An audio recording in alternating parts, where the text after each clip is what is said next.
축덕과 추갈못이 함께 즐기는 방송 축덕숙덕 89번째 이야기 시작합니다. 와우. 와, 드디어 인천이 개막 후 첫 첫 승. 승을 감격의 첫 승을 거뒀습니다. 네. 그리고 바르셀로나는 아유, 참패를 그런 역사에 패. 남을 굴욕적인 참패를 당하면서 챔피언스리그에서 탈락했습니다. 그런 패가 어디 있어? 오늘은 K리그 소식, 또 바르셀로나를 포함한 챔피언스리그 소식, 그리고 라떼는 비운의 축구 천재 김병수 이야기로 준비했습니다. 안녕하십니까, 주영민입니다. 안녕하세요, 주시은입니다. 안녕하세요, 박진영입니다. 하성룡입니다. 주신 아나운서는 숨을 좀 고르시고요. 공기반 소리반이에요. 조금 전까지 90분 경기를 끝낸 축구 선수처럼 거친 숨을 몰아주면서 콩캉콩캉 지각을 왔어요. 했습니다. 네. 시간을 착각했어요. 장마가 가니까 이제 폭염이 오고 그나저나 코로나가 또 네. 네. 걱정이 큽니다. 그래서 다시 무관중 됐잖아요. 그러니까요. 휴가 갔다 왔어요? 아니요, 주바페는? 저는 휴가 없습니다. 계획은? 없습니다. 인생에 휴가는 없다. 오로지 열정만 열정만 있다. 일할 때가 제일 행복하시대요. 아니 휴가 계획을 세우는 게 좀 무의미하달까? 있다. 갈 데도 없고? 네, 갈 데도 없고 그렇습니다. 그렇습니다. 목동만 와요. 그러면 오늘 축덕수덕 시작하겠습니다. 댓글부터 볼까요? 네, 빠삐용님이 독방에 남겨주셨네요. 1,000원이 아니죠. 1000캐시를 후원하셨습니다. 와, 정키 씨가 1,000원이죠? 네. 네. 그쵸. 기자 3분, 작가님 1분, 주시은 아나운서님 분가 축하드립니다. 곧 대주주인 골라듣는 뉴스룸에 구독, 좋아요 넘었으면 좋겠네요. 야구 직관에만 관심 있다가 축덕숙덕 듣고 첫 축구 직관 기대하고 있습니다. 22일 인천 대 수원 어느 팬도 아니지만 그래도 꼭 후기 남길게요. 하셨는데 못 정말 가게 답답해도. 되셨네요. 그러니까요. 하잉. 인천은 인천 홈 이 경기 인천 무관중 아니지 않나요? 예. 인천은? 아 그래요? 네, 경기와 서울과 서울이기 경기도만이기 때문에 아. 근데 인천은 이제 갈 수는 있어요. 상황에 따라서 인천이 혹시 인천도- 위험하다 판단하면 또 바뀔 수는 그렇죠. 있죠. 지금 뭐 매일매일 상황이 안 네. 좋아지는 상황이기 때문에 22일. 직관을 꼭 가셨으면 좋겠네요. 네. 아무튼 반갑습니다. 네. 다음이요. 템레이님이 남겨주셨는데요. 이거는 어떻게 해야 되는 거예요? 모노드라마. 그러니까 지난번에 그 이정찬 기자가 2020년의 수원 팬과 네. 2004년의 수원 팬, 이거 시그널 혹시? 예, 시그널처럼 그 수원 팬이 서로 대화를 하면 어떤 대화가 오갈까요라는 얘기를 했었는데 아. 그거를 약간 구성을 해주신 것 같아요. 그 연기 받아주셔야 돼요. 그렇죠. 연기를 해야죠. 기계인 줄? 신호가 가고 있나요? 어. 이재한 경사님, 2020년에 수원은 지금 몇 위? 아니 트로피는 몇 개나 땄나요? 지금 2004년 수원 팬이 무전을 친 거죠. 네. 그러니까 뭐라고 대답하던가요? 이 미친 사람이 뭐라는 거야? 강등권이야. 네. 너무 짧게 해주셨어. 여기서 대화가 감정 조금 더 몰입을 오갔으면 했어야 되는데. 그러니까. 바로 답을 얘기하셨네요. 취직까지는 좋았는데 네. 조금 허무하게 끝나고 말았습니다. 네, 2004년 바르사의 일전은 나름 열혈 서포터인 제겐 참 좋기도 하고 아쉽기도 한 기억으로 남아있네요. 꼭 직관을 가고 싶었는데 당시 연수원에 있었던 터라 가지 못했었죠. 기껏 외출 나가서 혼자 모텔방에서 응원했던 기억이 나네요. 그 대가로 시험은 망쳤지만 어휴. 최근에야 K리그에 대한 인식 저변이 확대되고 대한민국이란 국가 자체의 파워가 강해져서 그런지 그러한 사조 축구 사대주의가 많이 사라졌지만 참 어이없는 일이었죠. 어나더 올드 트래포드 사건이나 바르사 2차 방한 때 스페인이즈 낫 카탈루냐 걸개를 거는 일을 추진하다가 무산된 일은 정말 부끄럽기 짝이 없는 일이었습니다. 주바페가 지금 숨이 거칠어서 네, 그 띄어쓰기가 엉망진창이에요. 사조 축구 사대주의라 그랬는데 그러한 사조 당시에 네. 있었던 그런 사조 네. 그 사조가 축구 사대주의였던 그래서 이제 그 유럽 축구는 무조건 K리그보다 한 수 위라고 위다. 생각하는 그런 사조를 말씀해 주신 겁니다. 에이. 그래서 그 한국에 친선 경기를 하러 왔는데 한국 그 K리그 팀은 약간 무시하고 네. 그 팀 에휴. 위주로 응원을 하다가 좀 부끄러웠던 일을 소개를 해주셨습니다. 자, 네. 다음이요. 다비드리님이 이 정기 후원 명예 전당은 뭔가요? 아이고 제가 쓴 건데 아, 정기 후원을 해주셔서 이번에 명예 명예 전당에 전당이다. 오르셨어요? 나름대로 제가 이제 명예의 전당. 정기훈을 하면 명예의 전당이 하지만 올라갑니까? 반전이 있죠 내용이. 네, 책 받기로 한 거 저 아니었습니다. 이정찬 기자가 들었어야 되는데. 근데 오만 캐시의 주인공이 누군가라는 얘기를 잠깐 했었는데요. 아니었던 것으로. 아니었던 것으로. 네, 애기 곤규공 백기리님이 해축을 쉽게 볼 수 있는 때가 중고등학생이었는데 공 좀 차던 친구들이 클럽 유니폼 맞추고 여학생들이 클럽 팀을 반티로 맞춰 입고 체육대회하던 시절이 떠올랐습니다. 라떼로 추억이 떠올라서 좋았습니다. 앞으로도 열심히 듣고 하트도 꼭 누르겠습니다. 네, 고맙습니다. 저도 이거 지난주 방송 들으면서 약간 공감 많이 했는데 제 세대도 약간 이랬거든요. 해외 그 맨유나 뭐 레알 마드리드 이런 유니폼 입고 다니던 게 유행이던 시절이었잖아요. 길거리에서 뭐 청바지에 입든 뭐 이렇게 입든. 네. 전 당시 저도 학창 시절이었는데 주변에서 아빠와 아들이 그렇게 유니폼 맞춰 입고 가면은 그 모습이 너무 부러웠었어요. 저 때는 그 해외 축구는 잘 볼 수 없었고 우리 때는 이제 시카고 불스의 23번 유니폼을 많이 입고 다녔죠. 마이클 조던. 네, 마이클 조던. 저희 때는 뭐 약간 다를 수는 있긴 한 유니폼은 아니긴 한데 중학교 때 한참 그 바람막이가 유행이 돌았어요. 축구팀 맨체스터 유나이티드든지 막 인터밀란, 유벤투스 그 나이키 바람막이를 보면 그게 그렇게 소위 깐지나는 모습이었죠. 이게 이제 유니폼에서 바람막이로 넘어가고 요새 다시 또 이제 뭐 유니폼 입고 다니는 사람들이 좀 있긴 해요. 근데 이제 요새는 국대를 많이 입죠. 네. 그때 또 유니폼. 해외 요새 국내에서는 해외보다 국대 그 훈련 트레이닝복 아니, 무슨 소리야? 추임새가 아주 좋네요. 맞으셨어요? 네. 계속 끙끙대고 있습니다. 앞에서. 자, K리그 응급실님이 남겨주신 응급실 가야 되는 상황이네. 지금. 주바페가. 고마운 줄 모르고 응급실패. 네, 인천대 성남전 이태희 선수의 퇴장 번복 판정은 VAR을 올바르게 적용했다고 생각합니다.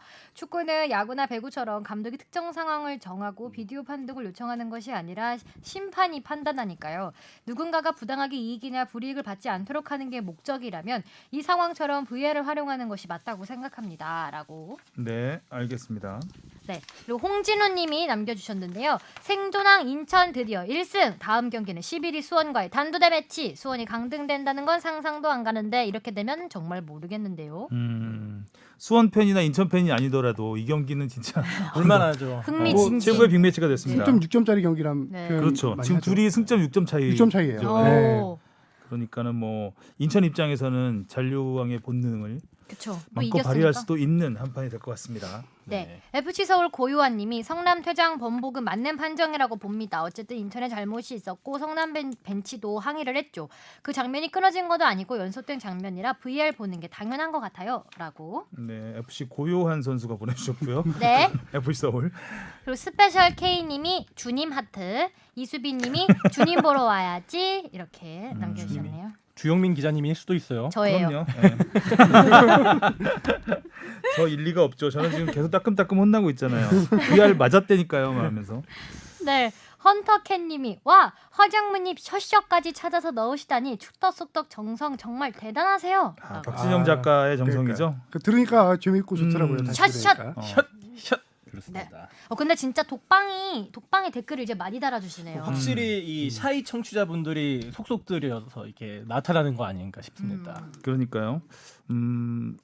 이런 댓글과 또 좋아요 네. 큰 하트. 힘이 되죠. 맞아요. 네. 관심 많이 부탁드립니다. 주님 보러 오시기 바라겠고요. 네.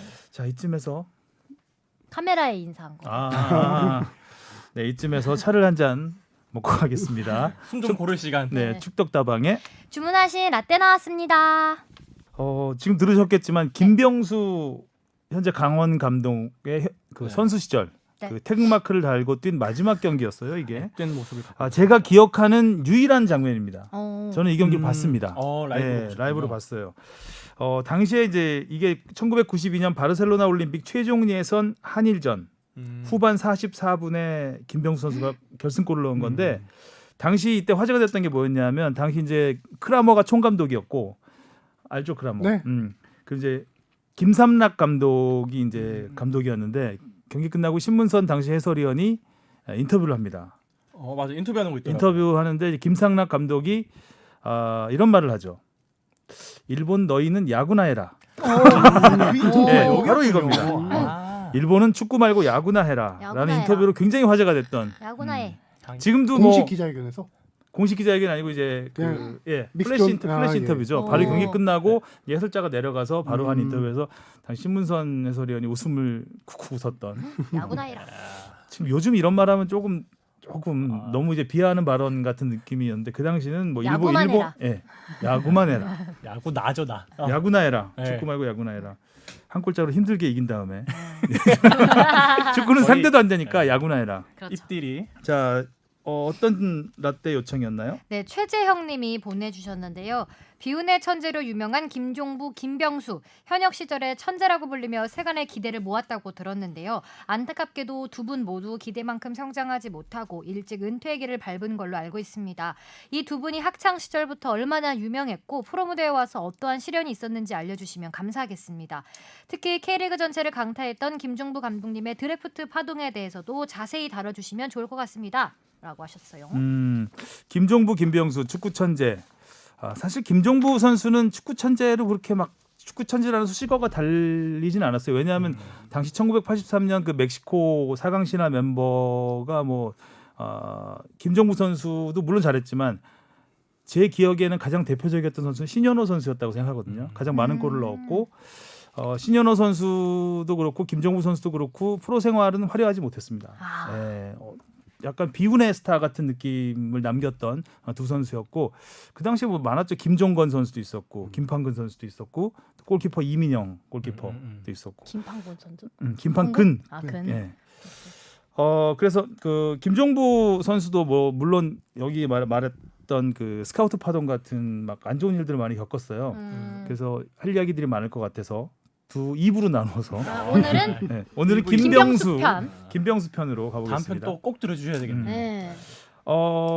제가 김병수 저도 선수 시절에 김병수는 잘 기억을 못합니다. 딱 이 아까 그 한 장면이에요. 그러니까 조금 전에 있었던 그 한일전 결승골 장면 당시 경향신문 기사를 제가 발췌를 했는데 경기 그 제목 김병수가 한국 축구 살렸다. 간단하게 내용을 요약을 하면 경기 종료 1분 23초 전 빽빽한 일본의 밀집 수비를 삽시간에 뚫은 김병수가 몸을 날리며 기적적인 왼발 발리슛을 뿜어냈다. 이야. 희미하게 사라지던 바르셀로나가 단박에 환한 빛을 밝히며 한국으로 다가왔다. 이야. 시적이죠 좀? 기사를 되게 시적으로 쓰셨네요. 약간 좀 그 당시의 기사들이 좀 그랬던 것 같아요. 1분 23초 이렇게 디테일하네요. 굉장히 디테일해요.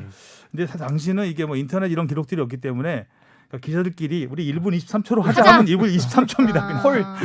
콜. 예, 정확히 검증할 길이 없어요. 지금 이런 거 잘못 얘기하면 네. 기레기 되잖아요. 그쵸. 예, 그 당시에는 기록도 좀, 모르냐면서. 좀 그런 그 풍습이 있었습니다. 그리고 그 김병수 선수의 결승골 기사 바로 밑에 이제 김병수 선수에 대한 소개 기사, 박스 기사가 또 나옵니다. 이 기사를 보면 이제 김병수가 어떤 스타일이었는지 좀 알 수 있을 것 같아서 좀 소개를 해드릴게요. 제목은 컴퓨터 패싱 전천후 미드필더 결승골 잡은 김병수. 이거 병수볼을 대변해주는 얘기인 것 같기도 해요. 딱 그 스타일이었던 거죠. 내용을 요약을 해보면 김병수는 향후 한국 축구를 이끌어갈 전천후 공격형 미드필더. 고려대 후배 노정윤과 콤비를 이루며 더블 게임 메이커로 막강한 한국의 미드필드를 주도하는 김은 볼 센스와 경기 감각이 탁월하다. 정확한 볼 배급과 컴퓨터 패싱이 일품인 김의 의표를 찌르는 듯한 예리한 전진 속공 패스는 그의 트레이드 마크. 옛날 기사들이 이렇게 그 서술어를 안 쓰고 명사용으로 딱딱 마침표를 하네요. 빡빡 찍습니다. 네. 트레이드 마크. 논스톱 발리슛 등 슈팅에도 능한 김은 김은 예측할 수 없는 각도에서 터뜨리는 중거리 슛과 프리킥을 전담. 사이드 어태커로서의 몫을 톡톡히 해내고 있다. 무릎 부상에도 코칭 스태프의 요청으로 합류해 진가를 발휘했다. 크라머 감독이 당장 유럽 무대에 내놔도 손색이 없는 선수라고 극찬을 아끼지 않았다라고 해서 끝납니다 기사가. 라고 해서 끝납니다. 그리고 크라머 감독은 서정원 감독을 데려갔죠. 그렇죠. 김병수 선수의 스타일을 뭐 그 한마디로 우리가 기억하는 윤정환 네, 그런 류의 그 패스 마스터 킥이 굉장히 좋은 선수. 하지만 1992년 이후 선수 김병수에 대한 기록은 거의 없습니다. 거의 이게 마지막입니다. 그 한일전에서 골 넣은 거. 강렬했던 한일전에 김병수가 태극마크를 달고 뛴 마지막 경기였고요. 이후에는 부상에 시달리면서 축구 천재는 서서히 기억에서 사라집니다. 그래서 일찍 은퇴하셨나 봐. 자, 김병수는 1970년 강원도 홍천에서 태어나서 홍천초등학교에서 축구를 시작했습니다. 근데 동네에서 축구 천재가 신동이 났다는 소문이 막 퍼집니다. 감독들 사이에서. 그래서 서울 미동초등학교 감독이 홍천까지 찾아와서 김병수를 스카우트해갑니다. 와 소문이 그렇게 나요? 예, 그러니까요. 입소문이 빠르네. 그러니까 경춘선을 타고 난 거예요. 빠르다. 워낙 발재간이 좋았다고 해요. 거의 묘기에 가까운 수준이었다고 하는데 초등학교 6학년 때는 당시 포항제철 실업팀이었죠. 포항제철의 한은기 감독이 자신의 숙소로 데려와서 실업 선수들과 함께 훈련을 시켰다고 합니다. 초등학생을. 그리고 당시 포항제철의 최순호, 박창선 이런 슈퍼스타들 앞에서 개인기 를 시켰어요? 예, 시범을 보였다고 그래요. 초등학생이? 예, 예. 리프팅이라고 하죠. 그런 걸 굉장히 잘했던 것 같습니다. 영재 발굴단 수준인데요. 영재 발굴단이네. 거의 그 수준이죠. 홍천에 있는 영재를. 자, 김병수는 축구 명문 경신중 경신고를 거치면서 축구 천재로 이름을 떨칩니다.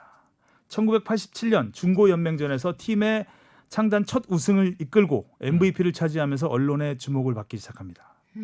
하지만 고등학교 2학년 때 발목을 다칩니다. 아이쿠. 그런데 가정 형편이 어려워서 수술을 받지 못하고 그냥 며칠 쉬고 훈련에서만 빠지고 경기만 되면 계속 뛰었다 그래요. 통증을 참고 뛰었다고 합니다. 근데 이 참은 게 화근이 된 거죠. 이게 끝까지 발목을 잡습니다. 당시에는 그럴 수밖에 없었을 거예요. 분위기가. 일찌감치 청소년 국가대표로 뽑히면서 출전 경기 수는 점점 늘고 발목 상태는 점점 안 좋아지고. 악화되고 이때 함께 뛰었던 동료들이 서정원, 신태용, 노정윤 이런 선수들입니다. 뭐 나중에 다 펄펄 날았던 국가대표 선수들이죠.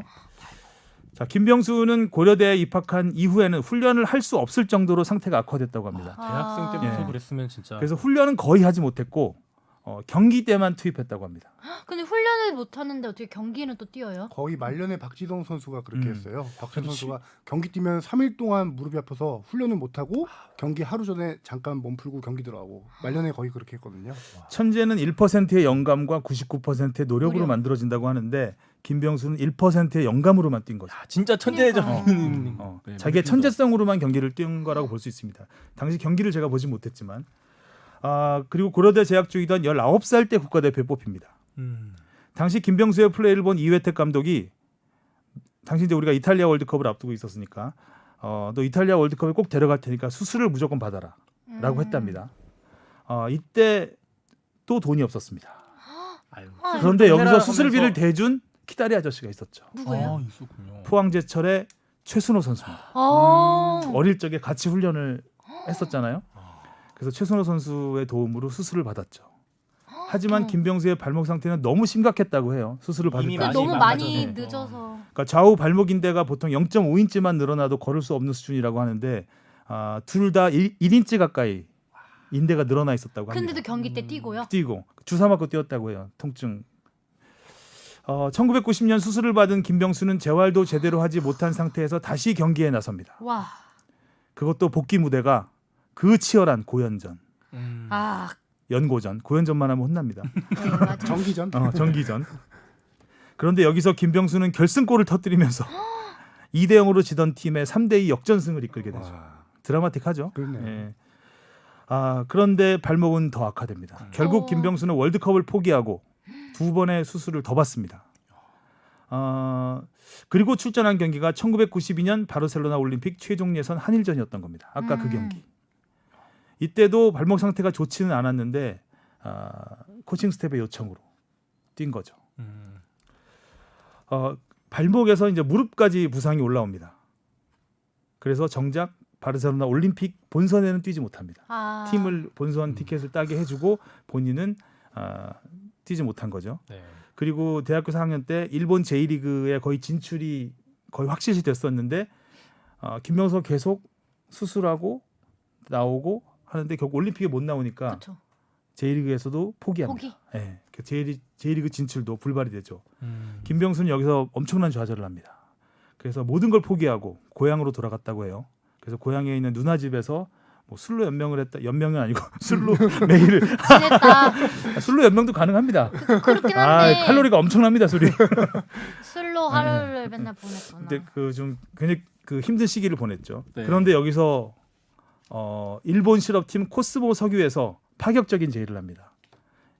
수술과 재활을 모두 책임지겠다고 하면서 최고 대우를 제시하죠. 당시 한국 프로축구 최고 연봉 이상의 돈을 제시했다고 합니다.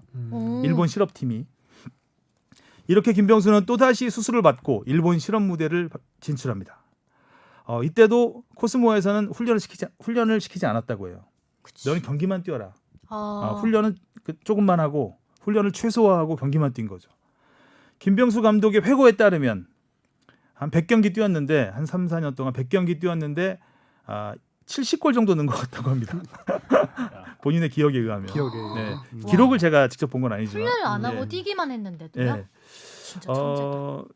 이렇게 김병수는 부상을 안고 선수 생활을 이어가다가 1997년까지 뛰고 27살의 나이에 일본에서 은퇴를 합니다. 한국에서 한때 축구 천재였던 김병수의 은퇴에는 아무도 관심을 갖지 않았습니다. 안타깝죠 좀? 그러게요. 아 오늘 좀 약간 청취자 돼가지고 되게 어. 집중해서 듣고 있어요. 재밌네. 어. 좀 몰랐던 얘기들이거든요. 그러니까 뭔가 한 사람의 네. 인생을 보게 하는. 자, 김병수의 인생은 여기서 끝이 아닙니다. 빨리 들려주세요. 지도자로 이제 변신을 하죠. 김병수는 포철공고 코치로 처음 시작을 했던 것 같아요. 당시 제자들한테 나는 나중에 유럽 팀의 감독을 맡을 거라는 얘기를 했다고 합니다.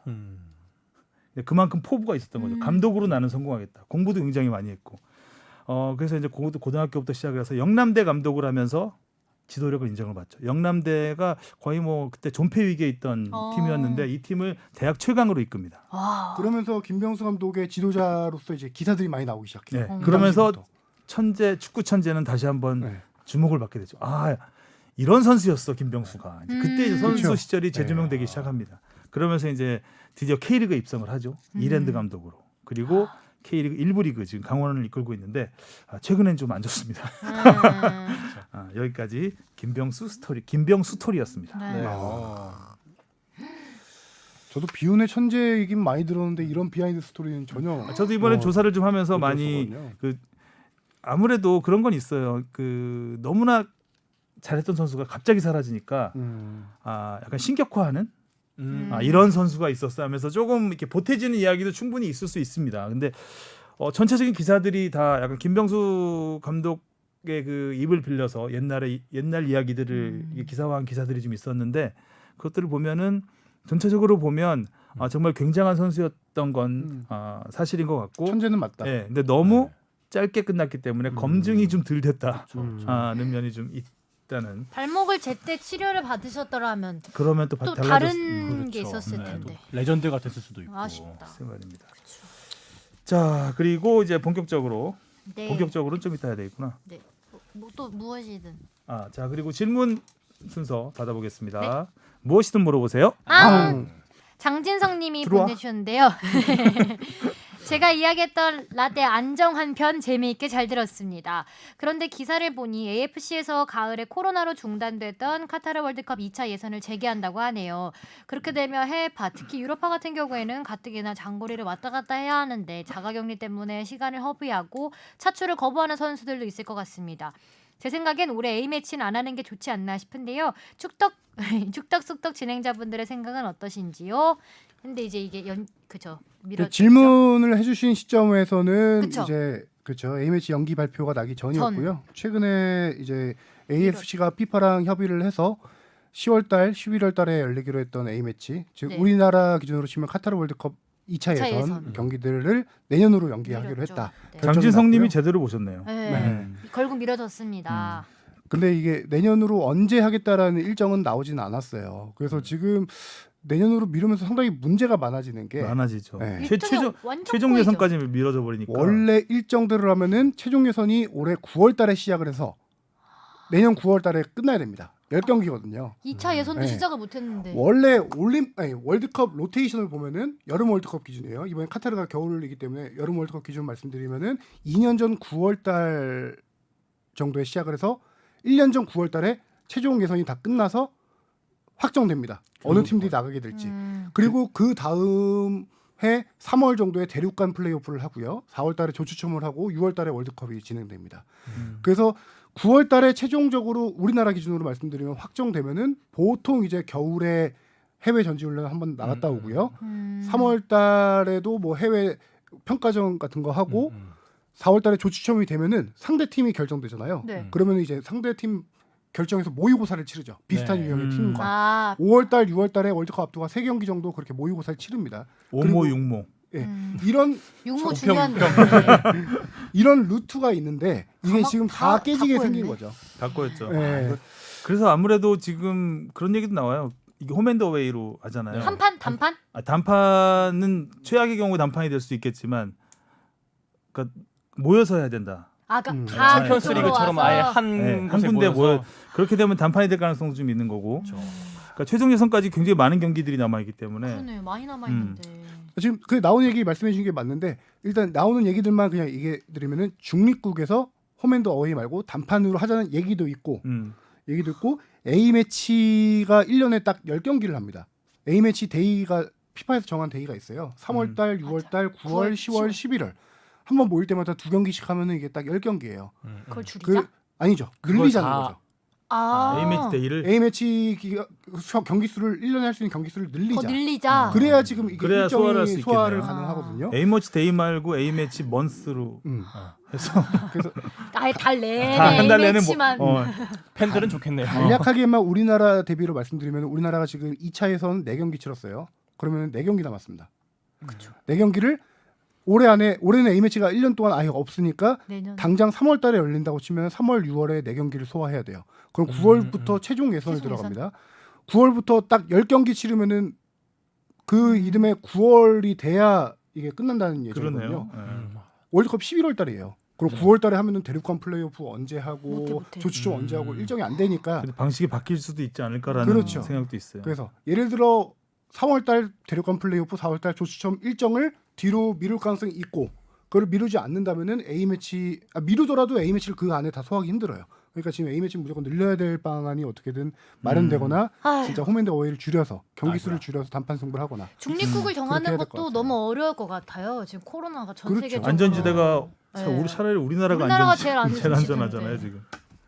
코로나가 엉망진창이 돼가지고 그러니까요. 진짜 엉망진창이다. 엉망진창. 엉망진창이 돼서 엉망진창이다. 싫다. 자 다음이요. 코제님이라고 해야 되나? 코그? 코그? 코게? 코게? KOG. 네, KOG라고 읽으면 되겠네요. KOG0301님이 쭉덕쑥덕 1회부터 듣기만 하던 청취자입니다. 오, 되게 오래 들으셨네요. 지금 챔스와 유로파가 한창인데 챔스의 오늘 기준으로 살아남은 7팀 중에 리옹을 뺀 나머지 팀들은 다음 시즌 챔스 티켓을 땄는데 나머지 팀 중에 챔스 우승을 한 팀이 나오면 챔스 우승팀 자격으로 주는 출전권은 누구한테 가나요? 같은 질문이지만 유로파 리그에서도 맨유와 인테리가 우승을 한다면 유로파리그 우승팀에게 주는 챔스 자동 진출 티켓은 누구에게 가는지 궁금합니다. 마지막으로 다음 시즌 개막이 얼마 남지 않았는데 빌바오 대 소시에다드 코파델레이 결승이 안 열린 걸로 알고 있습니다. 그럼 컵대 우승팀에게 주는 유로파리그 출전권은 누구에게 가는지 진출 희망이 있는 빌바오는 아무런 이의를 제기하지 않는지 궁금합니다.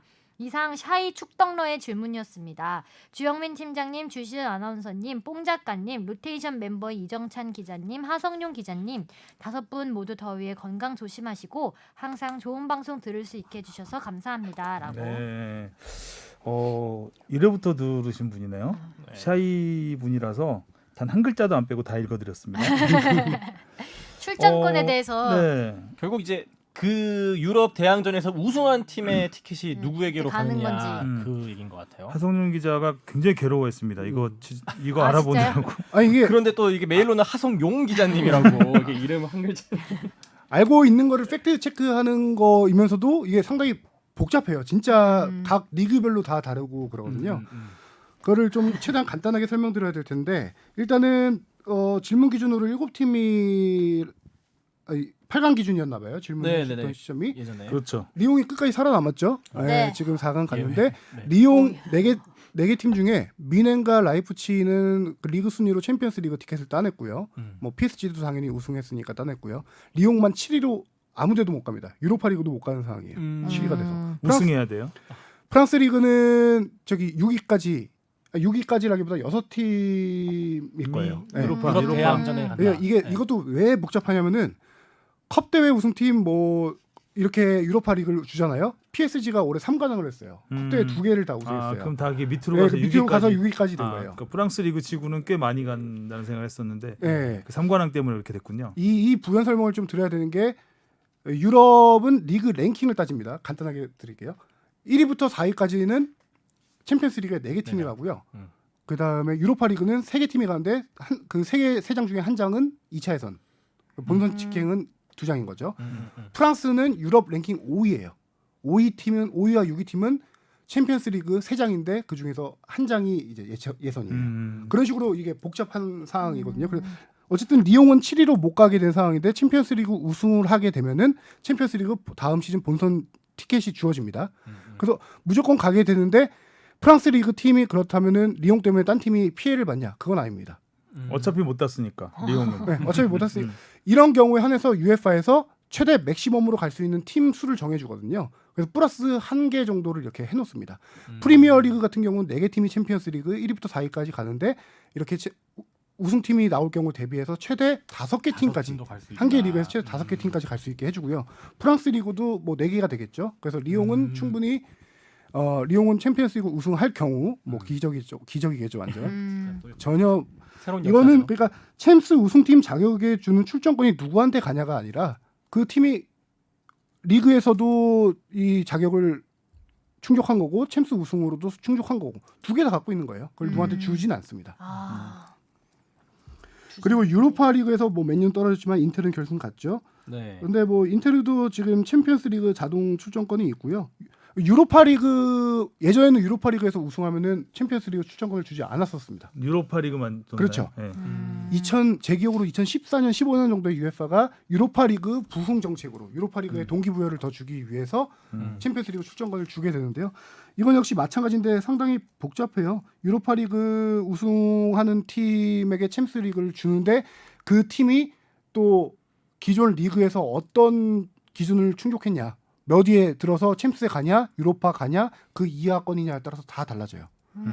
이거 근데 시간이 될까요? 이거 너무 복잡해서. 뭐 알아보시면 될 것 같고요. 나중에 메일 답장으로 보내드릴게요. 네, 쉽지 않다고 합니다. 계산하기. 그럼 다음에 2부를 할까요? 다음 주에. 이거는 제가 준비 다 해왔어요. 할 수 있는데 지금 오늘 시간이 많지 않을 것 같아서. 네. 그러네요. 예, 이거는 다음번에 기회가 되면 다시 한번 자세히 설명드리고요. 마지막 질문 하나만 더 설명드리고 결론은 갈게요. 복잡하다. 네.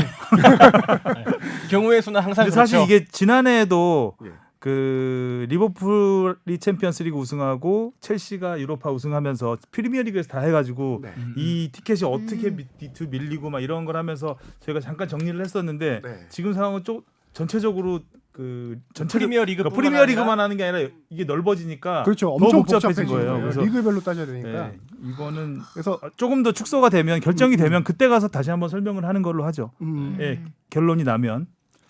간단하게 이것만 알고 계시면 돼요. 아니야. 챔스 티켓을 따낸다 하더라도 기존 팀들이 피해 보는 건 없고 추가된다. 근데 피해 보는 케이스가 딱 한 가지가 있긴 있는데 그건 너무 복잡해요. 챔스와 유로파를 동시에 한 리그에서 우승하고 그 2개 팀이 예를 들어 챔스와 유로파 티켓을 리그에서 못 따냈을 경우 피해가 발생해요. 이 경우는 너무 복잡하죠. 해당되나요? 지금의 경우는? 아니 해당 안 되죠. 지금의 경우는 해당이 안 되는 해당 안 거죠. 되죠.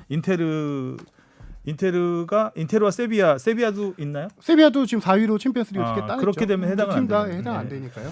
알겠습니다. 하성룡 기자 고생하셨고요. 진짜 힘드죠. 요것도 다음 질문이요? 질문했으니까 말씀드려야 돼요. 구강컵. 예. 예, 스페인 구강컵은 원래 4월달에 열리기로 예정돼 있었는데요.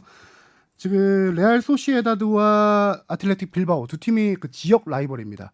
그래서 당시에 무관중으로 열려야 되는데 사상 첫 이 두 팀이 결승에서 붙게 된 역사적인 경기였어요. 두 팀이 합의를 합니다. 유관중으로? 우리는 관중이 있을 때 경기를 하겠다. 미룬다는 얘기네요.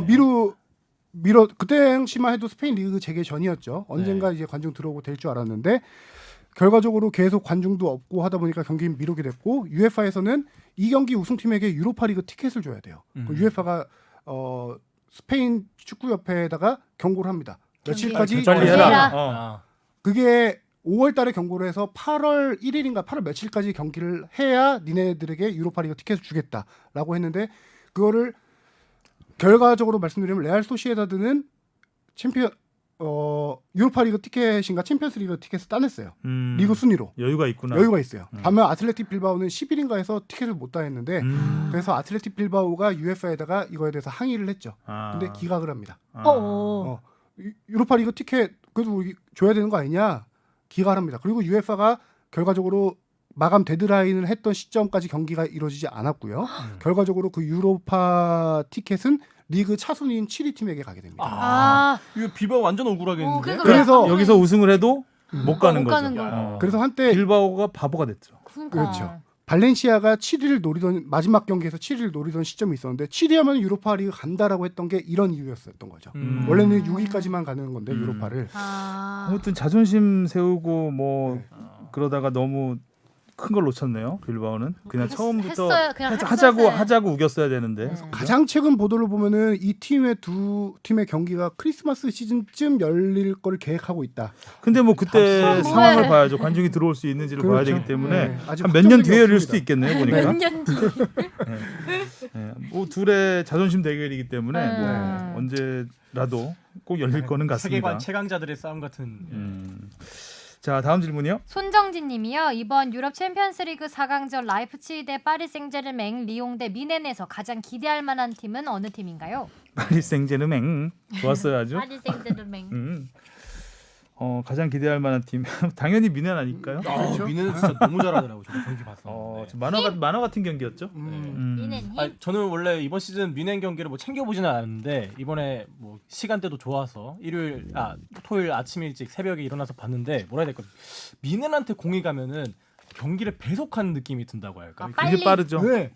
근데 이제 반대로 바르샤한테 공이 가면은 뭔가 배속이 저하되는 느낌. 그게 참 좀 이따가 좀 자세히 이야기를 해볼 텐데 일단 뭐 미넨이 가장 강력한 우승 후보라고 볼 수 있겠고 그다음에 우리 입장에서는 이제 라이프치히가 잘하는 예, 좋겠죠. 라이프치히가 잘하면 또 황희찬 황희찬 선수에게도 또 네. 동기부여가 되고 다음 시즌에도 뭐 좀 더 이 라이프치히라는 팀이 이 명성이 올라가는 거기 때문에 네. 이제 빅클럽으로 반열에 인정받을 오르는 수 거죠. 있는 그런 기회인 것 같습니다. 자, 이제 본론으로 시작하겠습니다. 네. K리그. 후. 자, 일단 주바페 K리그 16라운드 브리핑 먼저 들어보시겠습니다. 네, 최하위 인천이 개막 후 16경기 만에 첫 승을 신고했습니다. 무고사의 선제 결승골로 대구를 1대 0으로 눌렀는데요. 11위 수원과 승점 차는 6점, 인천의 잔류 본능이 깨어나는 걸까요? 선두 울산과 2위 전북은 나란히 승리를 거두면서 승점 1점 차를 유지했습니다. 울산은 포항과 동해안 더비에서 김인성과 비훈 선수의 연속골로 포항을 2대 0으로 눌렀고 전북은 3경기 연속골을 터뜨린 김보경의 활약으로 수원을 3대 1로 제압했습니다.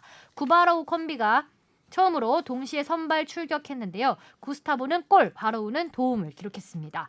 서울은 상주에 2대1 역전승을 거두고 최용수 감독이 사퇴한 이후 3연승 행진을 이어가며 6위로 뛰어올랐습니다. 한승규 선수가 2경기 연속 통렬한 중거리포를 터뜨렸고 도움까지 기록했습니다. 성남과 부산은 1대1로 광주와 강원은 2대2로 비겼습니다. 강원의 병수볼은 5경기 무승으로 흔들리면서 8위로 내려앉았습니다. 네, 뭐 모든 경기에서 다 골이 났고 그렇죠. 참 재밌는 경기였어요. 강팀은 강했고 또 약팀 결코 약하지 않았던 네.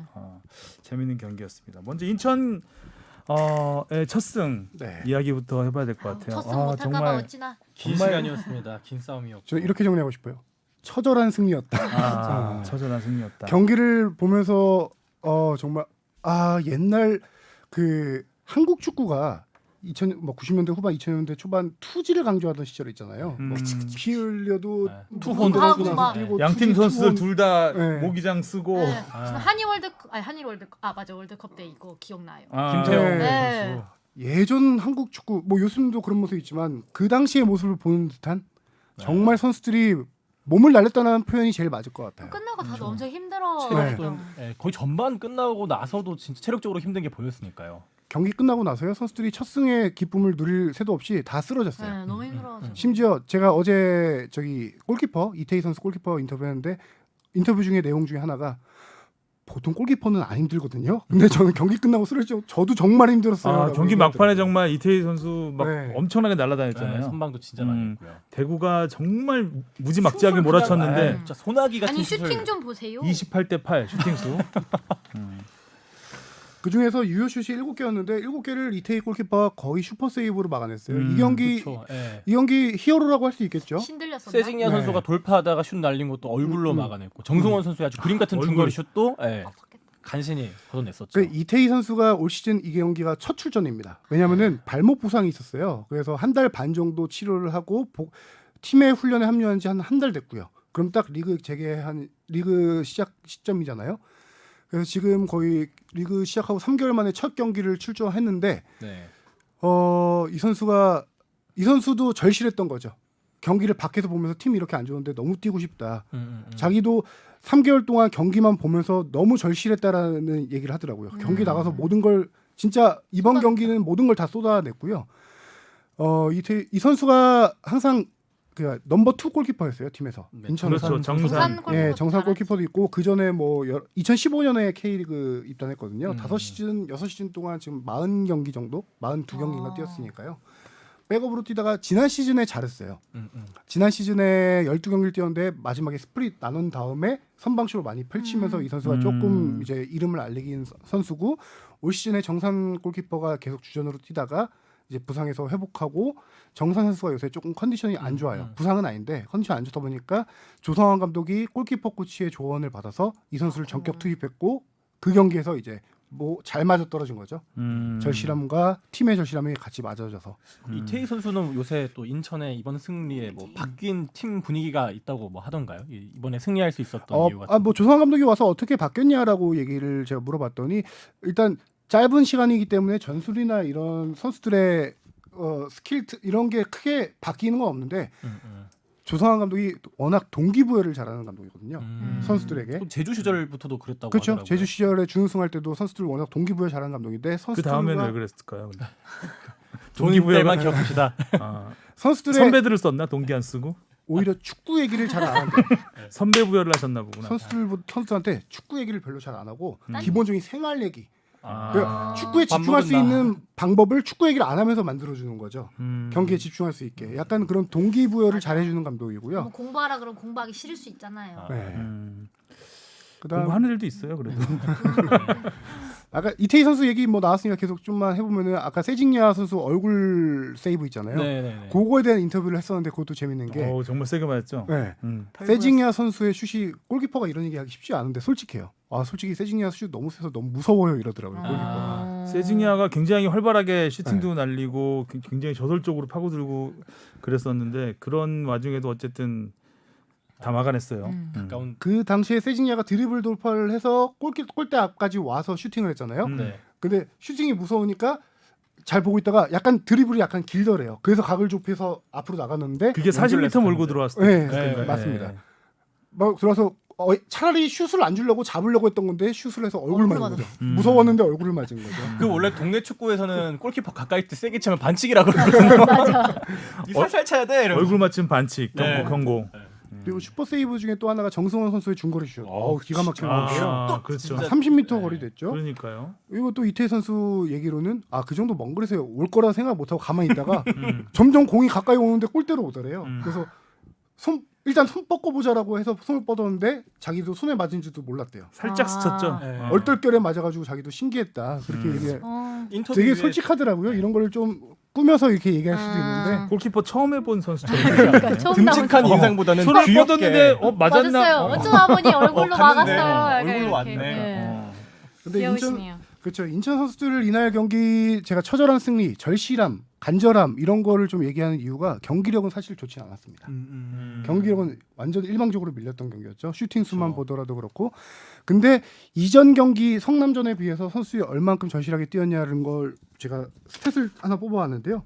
태클 수가 일단 대구와만 비교해도 대구가 태클을 3개 했는데 인천이 18개를 했습니다. 야, 무지하게 달라붙었구나. 그렇죠. 볼 차단도 대구가 35개. 대구가 워낙 볼 차단 많이 하는 팀이에요. 차단해서 역습으로 나간 팀이잖아요. 근데 인천이 볼 차단을 41개를 합니다. 대구가 잘하는 거를 인천이 더 잘했다 이날은. 이런 얘기고요. 성남전에서 인천이 태클을 7개 했습니다. 이날 경기 18개. 2배 이상을 했다는 거죠. 그래서 이 선수들이 정말 어느 정도 뛰었냐면은 수비수 김현수 선수는 쥐가 났어요. 딴 때 같으면 쥐나면은 누워서 뭐 동료들이 이렇게 다리 쭉쭉 펴주는 스트레칭 해주잖아요. 아예 골대 뒤로 기어 나와가지고요. 의료진 스태프를 불러가지고 바로 침을 맞습니다. 침을 쥐난 거 풀어주는 침이 있어요. 바로 풀어져요? 그 또 아무도 피를 통하게 하면 쥐가 피를 끄죠. 풀리니까. 그래서 침을 손을 맞아요. 따고 막 거기 따고 막 이런 경우 피를 내거든요. 양다리에 침을 맞고 그대로 뛰어 들어가요. 경기장에. 근데 경기장에 뛰어 들어갈 때 이 스타킹이 중계 장면에 잡혔는데 다 피가 나요. 침을 맞아가지고. 여러 대 맞은 거죠. 네. 그리고 머리에 공중볼 경합하다가 머리에 피 네, 나고 네. 분대 네. 갖고 뛰고 그런 모습들을 보면서 이태희 선수가 뒤에서 선수들 보면서 자기가 울컥했대요. 그래서 더 이상 먹히면 안 되겠다. 전반에 골 넣고 하프타임에 넣어서 선수들끼리 약간 이런 얘기를 했대요. 우리 오늘 아니면 진짜 안 될 것 같다. 오늘 죽자 살자 뛰자. 사실 인천에 그런 그 얘기를 전에도 했다고요. 계속 선제골 넣고 뭐 비기고 지고 네, 이랬잖아요. 뒤에 약하고 이래가지고. 그러니까 최근에 경기력이 조금씩 좋아지고는 있었는데 꼭 이기지 못하는 경기를 네. 했었는데 이 경기는 정말 침 맞고 제대로 일단 첫 승을 거뒀습니다. 이러고 다음 경기가 수원이니 아이고 아이고. 장난 아니겠네요. 그러니까 수원도 급한데. 이제. 침을 하나씩 차고 차고 이미 출발 목대에 시작할 딱 때부터. 차고 그렇군요.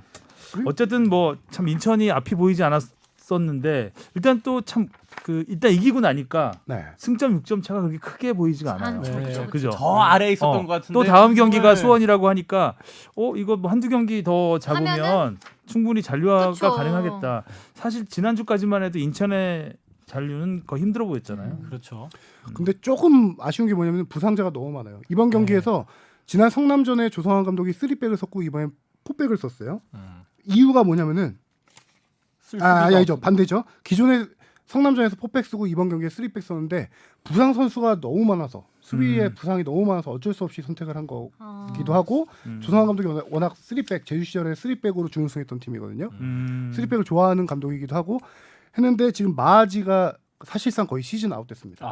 부상으로. 크다. 거기다 김호남 공격의 핵 김호남 수비의 핵 이재성 뭐 박대한 선수들이 다 지금 부상으로 빠졌어요. 그래서 성남전과 비교해서 이번 대구전에 베스트 11이 5명인가 6명이 바뀌었거든요. 이게 어떤 전술적인 변화보다 부상자들이 빠지면서 그렇게 많이 됐어요. 이 선수들이 이제 수원전 부상자가 많은 상황에서 얇은 스쿼드 참 많이 힘든 싸움이 될 것 같긴 해요. 지금 날씨도 더워졌고요. 그러니까요. 더 힘들잖아요, 지금은. 그렇죠. 또 한 번의 처절한 싸움이 네. 펼쳐질 것 같습니다.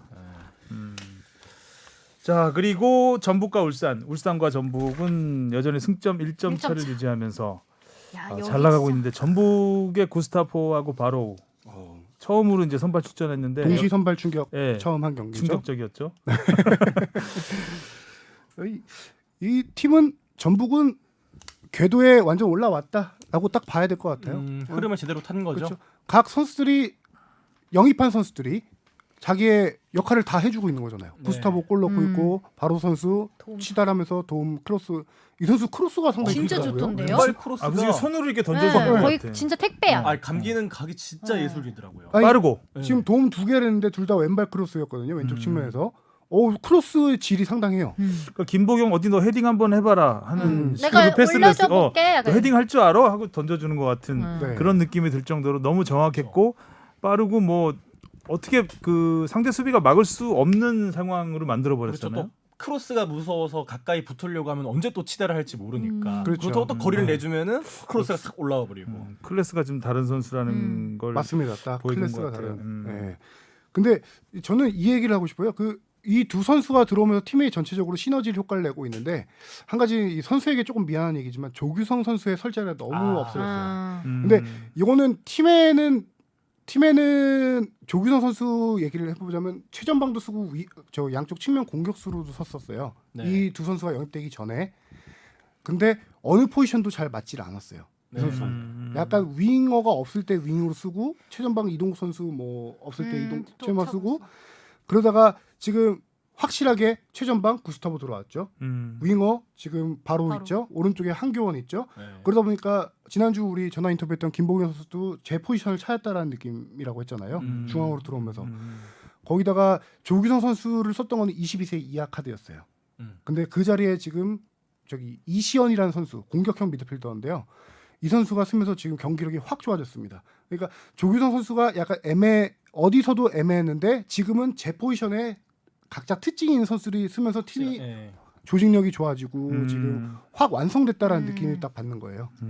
저도 이번 경기 마지막에 이제 조규성 선수가 교체 투입되면서 플레이를 했었는데 마지막 그 부분에 또 경고를 받았어요. 불필요한 경고가 한 개 네. 있었거든요. 손을 이렇게 잡아 끄면서 그거 보면서 또 이렇게 마음이 급한 급해서? 게 이게 또 한편으로 보이는 것 같아서 좀 그렇죠. 안타까웠어요. 안타깝죠. 한국 축구를 이끌어가야 될 선수인데 지금 약간 염색도 뭐 이쁘게 했던데 포지션 때문에 애매하죠. 노랗게 염색했더라고요.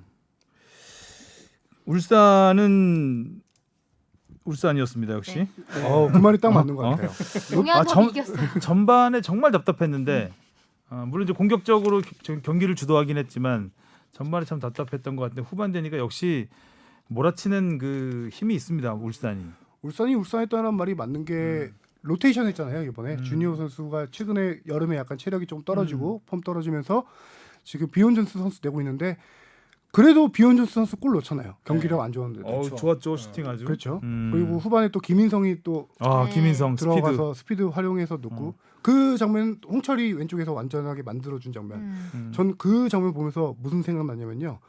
저기 미넨의 데이비스 선수. 미넨의 왼쪽 측면 데이비스와 키미히? 네, 데이비스 선수가 왼쪽 측면을 완전 혼자 다 허물고 들어가서 바르셀로나 너무 불쌍했어 그때. 골대 앞에서 패스 찔러주고 오른 측면 수비 도미노처럼 쓰러지던데 수비수들이. 어린 선수한테. 이번에 그 골 장면이 딱 비슷했어요. 그 홍철은 좀 더 빨리 올려줬죠. 그렇죠. 올려주기는. 홍철이 쫙 치고 가서 올려주고. 김인성이 문전에서 딱 마무리하는. 역시 그 스피드가 여름에는 빛을 발하는 것 같아요. 그쵸. 지친 상황에서 상황이니까. 순간적인 스피드가 빠른 엄원상 선수도 골 넣은 거 맞아요. 보면 빨리 치고 들어가서 따내는 거. 그렇죠. 뭐 공 오래 끌고 이런 맞아요. 거보다 빨리 딱 해야지. 따닥따닥 이게 되는 그 스피드가 굉장히 중요한 시기가 아닌가 생각이 됩니다. 그리고 이 울산은 이 선수 얘기를 빼놓을 수 없을 것 같아요. 설영우 선수. 송민규 선수를 완벽하게 묶은 차단했는데요. 이 선수 그냥 짧게 한마디만 하면은 만능입니다. 만능. 이 선수 울산대 시절에 최전방, 섀도우, 중앙 미드필더, 다 했다. 측면 다 썼던 선수예요. 팀에서 필요한 자리에 가서 다 썼던 선수인데 프로 와서 잘 서보지 않았던 윙백을 지금 쓰고 있어요. 그런데도 이렇게 지금 잘하고 있어요. 이날도 오른쪽에 그렇죠. 섰잖아요. 막아야죠. 이전에 왼쪽도 쓰고 울산에서 또 예전에 왼쪽 윙도 섰었어요. 이 선수 22세 카드예요. 감독이 안 이뻐할 수가 없는 선수인 것 같아요. 약간 22세 나이는 어린데 되게 잘하네. 축구하는 거 공차는 거 보면은 약간 베테랑 30대 느낌이 들어요. 저 어린 선수가 이렇게 여러 가지 포지션에서 다 소화하기가 네, 쉽지가 힘쓰지 않은데 대단합니다. 그리고 우리 하성룡 기자가 좀 비관적으로 전망했던 네. 서울 이야기 해볼까요? 비관적으로 보셨나요? 일단 지난주 방송을 들어보니까 많이 씹히더라고요. 제가. 일단 너무 죄송하고 휴가 동안 마음 불편하게. 제주도에서 비나 맞으라고 막 정찬 선배가 그랬어요. 맞아요. 그 얘기도 들었고요. 아무튼 서울이 달라졌습니다. 확실히 달라졌어요. 네. 최용수 감독 사퇴 이후에 3연승. 그니까요. 일단 전술 변화를 봐야겠죠. 일단 기본적으로 서울 항상 3-5-1 유지해 왔었는데 지난주에도 얘기했던 거와 비슷해요. 김호영 감독이 4-2-3-1 다시 뭐 4-2-3-1이나 4-5-1이나 거의 비슷하니까요. 포백에 원톱을 쓰고 있는데 이 전술 변화는 저는 그렇게 크게 서울을 바꿨다라기보다 선수 변화가 크겠죠. 그렇죠. 선수 변화가 선수 크죠. 저는 가장 큰 핵심 중에 하나가 중앙 그 더블 볼란치라고 봐요. 그 전에는 3백을 쓰면서 그 위에 오스마르를 세웠어요. 오스마르 혼자 원 볼란치를 쓰면서 3백을 쓰고 하기에 약간 너무 헐거웠던 느낌이 있었어요. 그래서 최다 실점 팀이었잖아요, 서울이. 지금 더블 볼란치로 바꿨습니다. 네. 그 더블 볼란치를 김원식과 정현철 선수가 서요. 이 두 선수가 최용수 감독 시절에 수비형 미드필더도 썼지만 센터백으로도 많이 썼던 선수들이에요. 네네. 당시에 뭐 부상이 많았기 때문에 그런 것도 있었는데 이 선수들이 제 포지션을 찾게 된 거죠. 황현수 선수 부상 돌아오고 저기 김남춘 선수도 돌아오고 하면서 서동춘. 센터백이 확실하게 구축이 되면서 이 두 선수가 앞에서 더블 볼란치로 수호를 해주다 보니까 수비진이 좀 탄탄해진 겁니다. 최근 최근 3경기 몇 실점이었죠? 2실점인 최근 3경기 거의 뭐 한 골 이상은 안 한 넣었던 골, 것 네. 같아요. 네. 그리고 수비가 지난주에 이정찬 기자가 얘기했었죠. 수비는 수비만의 문제가 아니라 최전방 공격수가 좋으면 수비 좋아진다고 얘기했죠. 이번에 바뀐 게 한승규 선수가 기존에 많이 기용을 못 받다가 임대생이죠. 한승규 선수가 최근 3경기 모두 나와서 지금 그쵸, 골도 2골 넣고. 1도움인가 기록했을 네. 겁니다. 이 선수가 기존에는 약간 중앙 미드필더에서 수비와 공수의 밸런스를 맞춰주는 역할을 했었는데 더블 볼란치 김원식, 정현철 선수가 수비를 완벽하게 받쳐주다 보니까 이 선수 공격 쪽에만 집중을 할 수 있게 된 거예요. 거기다 이 선에서 김호영 감독이 프리롤을 줬어요. 윙이든 가운데든 네가 쓰고 싶은 대로 네 맘대로 움직여라. 이 선수가 자유로워지면서 이 선수 특기가 공간 찾아가는 능력이거든요. 패싱력이 좋은 선수는 아니에요. 그렇게. 근데 공간 찾아가서 슈팅하는 능력이 좋은 선수인데 이번에 골 장면들이 다 이 선수의 장기가 그대로 드러난 중거리죠. 장면이었어요. 중거리. 아 슈팅 능력도 뭐 뛰어나고. 네. 그러면은 서울의 앞날은 밝다. 제가 제 2주 전에 방송이었나요? 아, 서울이 힘들다라고 했었는데 네. 죄송합니다. 박습니다. 왜냐? 아, 그 기상청이 박습니다. 기상적인. 아 근데 뭐. 또 불안한 거 이 얘기하고 또 연결. 그러니까 아니, 아무튼 다음 그 누구죠? 책- 광주네. 예, 최근에 서울의 모습이 좀 확실히 많이 달라진 모습이 있고 네. 뭔가 좀 혈이 뚫렸다고 해야 되나? 되게 패스의 빡빡했었는데. 길도 좀 빨리빨리 움직이는 것 같고. 정하민, 김진야, 윤주태 음. 젊고 활동량 많은 선수들이 뛰면서 팀이 그렇죠. 다이내믹해졌어요. 확실하게. 그리고 제가 전망이 밝다라고 한 거 그래도 뭐 하나 근거는 돼야 되니까 너무 뻔한 근거인데 기성용 선수가 돌아온다라는 음. 건데 왜 그러냐면은 기존 3백에서 기성용 선수의 역할이 약간 좀 애매해요. 맞아요. 근데 기성용 선수가 가장 최적의 포지션은 더블 더블 볼란치의 볼란치. 한 자리를 맡는 거거든요. 음. 그게 4-2-3-1 전형 또는 4-5-1 전형이에요. 지금 팀이 그렇게 바뀌었어요. 포메이션이. 그래서 기성용 선수가 돌아올 경우 언제 뭐 돌아오려나? 김원식이나 정현철 선수 중에 한 명이 또 수비로 내려갈 수도 있는 상황이긴 하겠죠. 그 자리에 서겠죠. 수비력과 또 볼백까지 더 탄탄해질 수 있겠다. 그런 나름 전망입니다. 일리가 있는 분석. 네. 네. 뭐 항상 잘 맞진 않지만. 2주 뒤에 한번 또 모셔서 그러니까요. 모셔서 한번 우리가 따져보자고요. 뵙도록 하겠습니다. 제가 올해 사과만 한 7, 8번 한 것 같습니다. 아직 8월인데. 사과 전문 기자 하성현 기자의 전망이었습니다. 자 K리그는 이 정도 하면 될 것 같고요. 네. 자 우리가 챔피언스리그 오랜만에 좀 다뤄보겠습니다. 바르셀로나 이게 골 넣은 사람 이름이 세 줄을 넘어가는 건 처음 보는 것 같아. 아, 외국인들이라서 그래요. 이름이 길어서. 완전히 농락당했죠 그냥. 근데 이 정도면 뭐 걸출한 한 명의 골잡이한테 당한 것도 아니고 안 뛴 거지. 모든 선수한테 당했어요. 모든 선수한테. 도움이 8명이에요. 예, 도움이 득점자가 6명이고 도움이 다 모든 골에 다 다르진 있어요. 않죠. 아니 다르진 않아요. 네. 네. 그러니까 선수들이 다 한 번씩은 그러니까 모든 골을 골에 다 넣든, 도움이 있었다는 네. 거는 도움을 결국 하든. 패스로 골을 아니요, 넣었다는 아니요. 거거든요. 도움도 다 달랐던 것 같아요. 아 그래요? 8명이 다 다르다고요? 그러니까 다 뭘 하나씩 했네. 그러니까 가르마 참패. 네. 2대8 가르마라고 가르마 참패라고도 하죠.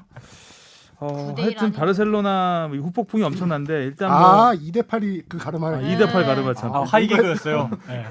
아니 어디서 가르마 참패라고 누가 썼던데 어디에. 그래서 아. 2대8이구나라고 나는 딱 알았죠. 일단 뭐 기록상으로 좀 보면 1946년 이후 74년 만에 8골을 내주고 이야, 패했습니다. 이게 바르셀로나 8골을 예, 먹힌다니. 그 74년 전에 세비야한테 8대 0으로 졌다고 합니다. 그때 구강컵이었죠. 예. 네. 세비야는 지금 그 유로파리그 결승에 결승에 올라가 올라가죠. 있죠. 그리고 바르셀로나가? 2013년 4강전에서 미네란한테 합계로 7대 0으로 졌습니다. 1, 2차전 합계 1대 0 4대 1차전 4대 0, 2차전 3대 0이었는데 당시에 밀러가 3골을 넣었습니다. 이번에 12-13 시즌. 12-13 시즌. 네, 네. 네. 그리고 이번에는 밀러한테 2골을 먹었죠. 네. 그렇죠.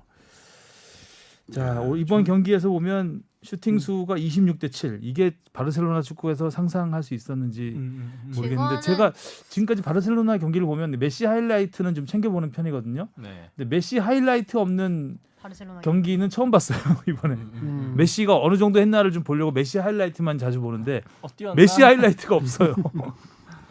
이번 경기는 이 한마디로 정리될 것 같아요. 메시의 패스 성공 횟수보다 미넨 골키퍼 노이어의 패스 성공 횟수가 더 많았다. 노이어 진짜 잘 나오더라고요. 거기다가 패스 총 횟수도 성공 횟수 말고 총 횟수도 메시가 31개 했습니다. 노이어가 28개를 했어요. 아유. 아예 일방적인 경기였고 음. 메시는 못했고 미넨이 잘했다 이런 얘기인데 저는 미넨은 지금 미넨 전성기가 트래블 시절 했던 때였잖아요. 그때가 펩 가르디올라 감독이었을 텐데 그때 이상급의 지금 전성기를 맡고 있다라고 좀 얘기를 하고 싶은데요. 그때 이상이죠. 지금 네. 미넨이 레알 마드리드 이후 최다인 12번째 준결승 진출이고 그렇죠. 챔피언스 토너먼트 역사상 가장 많은 골이죠. 8골이. 와 8골. 토너먼트에서. 그리고 올 시즌 챔피언스리그 9전 전승. 39골이에요. 9경기에서. 그러니까 아홉 이때까지 뭐 경기에서? 16강, 8강 다 올라올 때도 압도적인 경기력으로 그러니까 경기당 4골 이상씩을 넣으면서 계속 왔다는 거고. 그리고 모든 경기 통틀어서 최근 19연승. 이게 독일 팀으로는 최다 기록이라고 합니다. 그 챔피언스리그 기록만 보면 미넨이 최다골, 최다 슛, 최다 유효 슈팅 다 갖고 있고요. 워낙 공격적인 팀인 게 올 시즌 모든 경기 통틀어서 미넨이 넣은 골이 155골입니다. 경기당 4.3골이에요. 말도 안 돼. 그리고 중요한 게 미넨이 항상 좋았던 건 아니에요. 올 시즌에 감독을 경질했어요. 시즌 중에 지난해 11월에 그렇죠. 미넨이 그 리베리하고 로벤 은퇴한 네, 다음에 네네. 잠깐 좀 주춤하던 시기가 있었잖아요. 그래서 코바치 감독을 지난해 11월에 경질을 하고 수석 코치였던 이름 까먹었다. 플리크 감독. 플리크. 플리크 수석 코치를 지금 감독 대행으로 하다가 워낙 잘하니까 아예 대행을 떼버리고 정식 감독으로 하고 장기 계약을 맺었죠. 최근에 이 플리크 감독이 예전 독일 대표팀 수석 코치 출신이에요. 레브 감독 아래서 수석 코치 하던 사람인데 워낙 다양한 공격 루트를 잘 짜기로 유명한 맞아요. 지도자예요. 거기다가 독일 팀에서 오랫동안 뛰었던 선수들과 대표팀에서 2년이 있었잖아요. 팀에서 지금 케미가 너무 잘 맞는 거예요.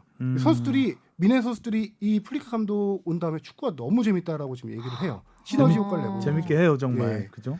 그러니까 그런 찰떡궁합이 됐네. 전술적인 움직임 그런 공격 루트가 다양하다고 느낀 게 이 선수들이 패스를 주면은 당장 자기가 어디로 갈지 다 아는 듯한 느낌을 받았어요. 이렇게 그래서 뭐 패스 이루어지는 것도 3초 내로 짧게 주고 받으면서 어느 순간 골대 앞에 있고 어느 순간 골이 들어가 있는. 역시 현대 축구는 스피드다라는 걸 보여준 것 같고 저는 또 하나 느꼈던 거는 그 러시아 월드컵 때도 사실상 점유율 축구가 망했잖아요. 네.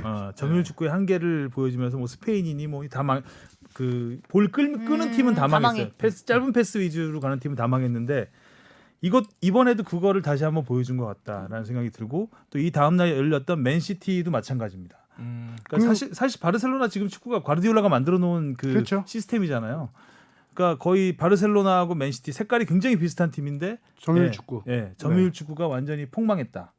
그러니까 맨시티는 역습에 망했고 바르셀로나는 스피디에 망했고 그런 새로운 그 현대 축구의 트렌드를 보여준 게 아닌가. 축구계에서 나오는 말이 있어요. 축구 전술 10년 주기라고 있어요. 패션 같네요. 한 가지 전술이 유행하면은 그것이 10년 이상 가기 힘들다라는 그거에 대한 그런 얘기가 대응책이 있거든요. 나오는 거죠. 그렇죠. 이게 전술이 안 좋은 전술이다는 분명히 증명될 거잖아요. 근데 10년 동안 상대들이 면역이 돼서 이걸 깰 수 있는 전술이 그렇죠. 10년 만에 나오는 거죠. 그러네요. 2010년에 딱 스페인이 딱 우승했을 때 우승하면서 티키타카가 그렇죠. 확 이 떴죠. 정답이다. 예. 근데 지금 딱 바뀌었어. 지금은 이제 이게 굉장히 고전하고 있는 거고 또 10년 뒤에는 다시 어떻게 될지. 이런 짧은 패스가 지금의 축구를 공략하는 법을 발견해서 또 한 단계 업그레이드돼서 나타날 수도 있는 거죠. 특히 바르셀로나 얘기를 한다면은 바르셀로나가 한 10년 동안 최정상급의 팀이었잖아요. 네. 있었는데 정상에 있는 팀들은 항상 뭔가 또 개발하고 해야 되는데 개발하지 않고 정체돼 있었던 거죠. 그렇죠. 전술의 정체뿐만 아니라 선수들의 정체가 특히 심했어요. 선수들 그렇죠. 평균 연령이 30살, 아, 29.6세. 바르셀로나 그러니까요. 노인정이라고 음. 불리는. 네. 네. 최고령이에요. 최고령. 노인정이라고 불려? 그런 같이 뛰었던 바이에른 미넨이 인정 안 한다는 거죠. 2살 어려요. 27.3세예요. 미넨에도 30대 넘은 선수들 많아요. 근데 평균 연령이 2살이면 굉장히 차이가 많이 나는 거거든요. 그쵸. 그렇죠. 평균 연령으로 하면. 나이 따져봤는데 메시가 33, 부스케치 32, 비달 33, 수아레스 33, 피케 33, 호르지 알바 31. 이번 경기 베스트 11 6. 그럼 사실상 아무도 베스트 멤버는 평균 한 30 32살쯤 되겠네요. 20대가 아무도 없네. 이번 베스트 11 6명이 30대 초중반이었어요. 이번에 베스트 11 그러니까 느릴 수밖에 없죠. 스피드보다는 뭔가 경험과 노련미로 승부하려고 하니 안 되는 거죠. 거기다 문제는 뭐냐면은 이 바르셀로나 팀에서 가장 최고 전성기가 이제 사비, 이니에스타. 그다음에 이니에스타 있을 당시 패스 축구, 점유율 축구를 중심으로 하는 건데 그들의 후계자가 지금 후계자를 데려왔어요. 다쳐요. 데려왔는데 누구냐면은 프랭키 데용. 네. 프랭키 데용과 아르투르라는 선수가 있어요. 브라질 선수의 브라질에서 뛰던 선수 데려왔는데 아르투르 선수가 제2의 이제 사비라고 불렸던 선수. 사비도 인정했어요. 이 선수 정도면 바르셀로나에서 내 역할을 할 수 있다. 근데 그 선수가 팀과 내분으로 인해서 이번 여름 이적 시장에서 유벤투스로 갔습니다. 그러니까 그 바르셀로나 이 축구를 유지하려면은 데용과 아르투르가 중앙에서 사비, 이니에스타 역할을 해줘야 되는 건데 그런 선수가 없고 네. 그다음에 지금 앞에 메시, 수아레스 요새 병장 축구라고 하거든요. 그 두 선수 하는 걸. 메시야 워낙 골 잘 넣어서 그런데 수아레스 폼 너무 떨어져서 활동량 확 줄어들고 수비가 공만 다 받아서 잘하고, 하고 그러니까 미네는 워낙 강한 전방 압박과 많은 활동량을 띄는 팀의 병장 축구로 맞서니 이게 될 수가 없는 거죠. 상주에서 어떻게 영입을 좀 해봐야 되지 않을까? 병장. 네. 통할 것 같은데 이병부터 시작해봐야 이제 정신 좀 차리고 강상우 선수를 영입해라. 바르셀로나가 이렇게 병장이니까. 그렇게 되는 거죠. 그리고 또 뭐 덴벨레 다치고 그렇죠. 그리즈만도 부진하고. 그러니까 선수를 잘 못 쓴다는 느낌. 네. 그러니까 항상 그 전에 얘들이 잘했었으니까 얘들을 쓰면 그냥 되겠지 어느 대충 정도. 비비면 되겠지라는 생각을 했던 것 메시가 또 같은데. 메시 해주겠지. 좀 그래서 활동량으로 맞서려면 차라리 어린 선수들 왼쪽에 안수파티 안수 파티. 넣어주고 오른쪽에 우스만 덴벨레 넣어주고 해서 그렇게 오히려 맞불을 놨으면 좀 어땠을까라는 생각했는데 자신이 없었던 것 같아요. 네. 세티엔 감독이 경질이 됐습니다. 네. 1월달에 선임이 돼서 24경기를 했는데 15승 4무 5패. 전 뭐 챔피언스리그 다 해서 구강컵 다 해서 지난해 리그에서 3패했거든요. 통틀어서 바르셀로나가 우승할 때. 근데 지금은 세티엔 감독이 그 24경기만 했는데도 5패를 했으니까 뭐 리그는 2위를 했고 그리고 구강컵 8강 탈락했고 챔피언스리그 8강 탈락했고 무관이죠. 한 6년 만에 무관한 거예요 지금. 그러니까 거의 뭐 최악의 성적표를 냈습니다. 바르셀로나가 세티엔 감독 올 때만 해도 뭐 굉장히 자신만만했었는데 그죠? 네. 지금 그래서 지금 회장이 지난주에 발표했죠. 오늘 기준으로 이번 주에 중대한 발표가 있을 거다라고 했는데 일단 1탄이 감독 경질이었고 지금 네덜란드 대표팀 감독인 쿠만 감독이 유력하게 얘기가 나오고 있고 한 가지는 이제 뭐냐라는 건데 선수단의 대대적인 변화가 있을 것 같아요. 지금 외신 보도만 보면은 메시도 떠나겠다고 하는 네. 한국이니까 메시도 떠나겠다라고 했는데 외신 보도에서 지금 4명 빼고 다 살생부가 있다라고 하는데 그 4명에 당연히 메시 포함되죠. 그 4명이 누군지 봤더니 슈테겐 골키퍼, 메시, 그다음에 슈테겐 이번에 넉 나갔잖아. 태호 이 정도면 와, 잠깐 누구였더라? 그냥 들어가고 싶었을 것 같아. 그러니까요. 저거 왔는데 대용 대용하고 저기 수비수 랭글렛 이렇게 4명 빼고는 다 팔 수 있다라는 전망이 나오고 있어요. 이게 어떤 의미냐면은 바르셀로나에서 부스케츠와 피케를 팔 수 있다. 또 수아레즈 팔 수 있다. 그리즈만 팔 수 있다. 다 팔 수 있다거든요. 지금 그리지만 상당히 팀을 많이 개편하겠다는 얘기예요. 이거는 세대 교체 심지어 피케가 인터뷰에서 만약에 팀이 변화가 필요하다면 내가 먼저 나가겠다라고 인터뷰를 했어요. 네. 피케는 바르셀로나의 아주 그냥 상징 같은 상징이죠. 선수죠. 피케, 푸열 예. 이런 선수들은 뭐. 그래서 바르셀로나가 아주 큰 변화가 있을 것 같다라는 얘기고요. 네. 바르셀로나의 종말을 많이 얘기하는데 그건 좀 어떻게 보세요? 정말 까지는 안 가지 않을까요? 종말이 옛날 드라마 주인공이었는데 팀은 계속 있긴 하겠죠. 근데 바르셀로나니까 네. 언제든 다시 일어설 거라고 바로 설 거라고 생각을 하고요. 그렇죠. 이제 쿠만 감독이 과연 어느 정도 검증이 됐는지 제가 보니까 굉장히 많은 팀에서 맡았던데 네. 이 선수가 바르셀로나의 선수 시절에는 1989년부터 95년까지 오래 6시즌을 7시즌을 뛰었죠. 192경기에서 67골. 나름 뭐 바르셀로나에서는 주전 골잡이로서 활약을 했습니다. 자, 그럼 감독으로서 보면 되게 많은 팀을 맡았어요. 뭐 에인트호벤, 페예노르트 네덜란드에서 맡았고 그다음 발렌시아, 사우스햄튼, 에버튼 지금 네덜란드 국가대표 감독하고 있고 타이틀을 보면 스페인에서는 2008년 발렌시아의 구강컵 우승이 딱 한 번 있더라고요.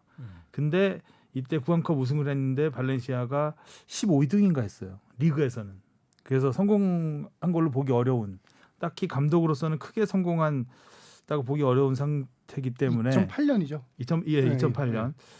그래서 좀 과연 팀을 새로 개편하는데 적합한 인물이냐라는 부분은 조금 물음표가 있을 것 같고 포체티노도 뭐 후보로 거론이 되고 있습니다. 포체티노는 포체티노가? 다 요즘 뭐 웬만한 팀은 다 나와요. 감독 잘리면 바로 포체티노. 예전에 그 프로야구에서 김재박 감독 그 항상 후보에 들었거든요. 모든 팀 감독 후보에. 단골 손님이. 그러니까 기자들이 믿고 쓰는 후보예요. 그러니까 무조건 잘 모르면 김재박 감독이 후보로 거론되고 있다. 뭐 이런 식으로 쓰면 크게 틀리지 않는 것처럼 지금 포체티노는 모든 팀에 유벤투스도 나오고 거론이 되고 있습니다. 요거 짧게만 하나만 좀 재밌는 게 있어서 언급하고 싶은데 외신에서 좀 분석한 것 중에 하나가 바르셀로나가 지금 왜 이렇게 조금 많이 안 좋냐라는 것 중에 하나가 그 유소년 팀 있잖아요. 라마시아. 네. 라마시아의 붕괴를 좀 꼽고 있는데 거기에 이승우 선수가 포함돼 있죠. 왜냐면은- 이승우를 내보낸 것. 아니요. 내보낸 게 아니라 그럼? 당시에 해외 유망주 10명을 18세 이하 선수 10명을 영입하면서 당시 징계를 당합니다. 이 선수들을 3년 동안 경기 뛰지 못하게 했죠. 이승우 선수가 그래서 어렸을 때 못 뛰었잖아요. 그 당시에 2015년에 3년 동안 출전 정지시키면서 그 나이 때 이제 유망주들이 많이 못 올라온 케이스.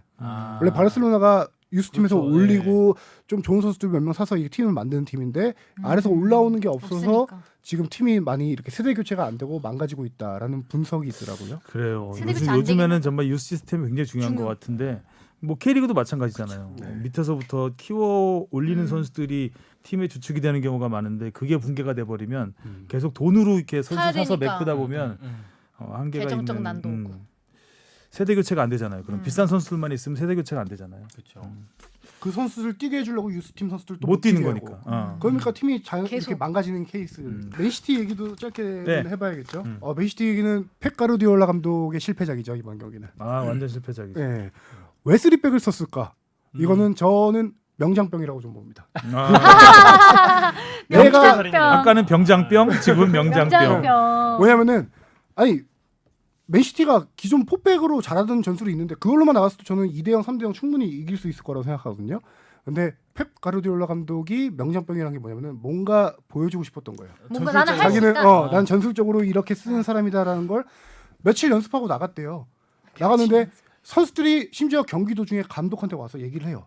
뭔지 안 모르겠. 되게- 선수들이 야 이럴 때 일로 가요, 일로 가요. 그런 느낌이었어요. 감독님 도저히 이 전술 3백 이거 아닌 것 같아요. 선수들이 카일 워커가 와서 얘기하고 또 누가 와서 얘기하고 몇 명 얘기하더라고요. 그런데도 55분에 돼서야 후반에 도저히 안 되겠다 싶어서 다시 포백 원래 전술로 돌아갔습니다. 늦지. 55분에 저기 누구죠? 마레즈를 넣으면서 투톱을 3톱으로 다시 바꾸면서 원래 모양으로 돌아갔고요.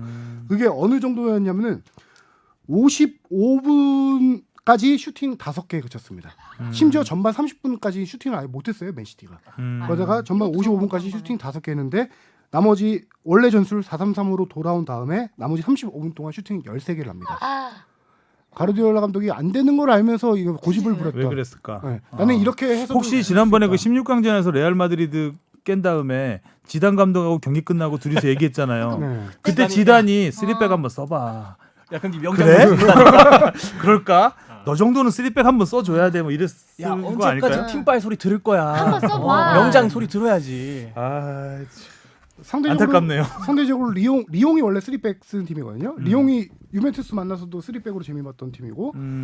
해서 리옹 감독은 경기 중에 표정 잡힌 게 있는데 좀 웃고 있더라고요. 야 이거 숟가락만 얹으면 되겠는데 약간 이런 느낌이었어요. 펩이 팀이 차려주고. 자멸을 해주니까. 지단이 차려놓은 밥상에. 네. 그니까요. 딱 펩이 요리하고.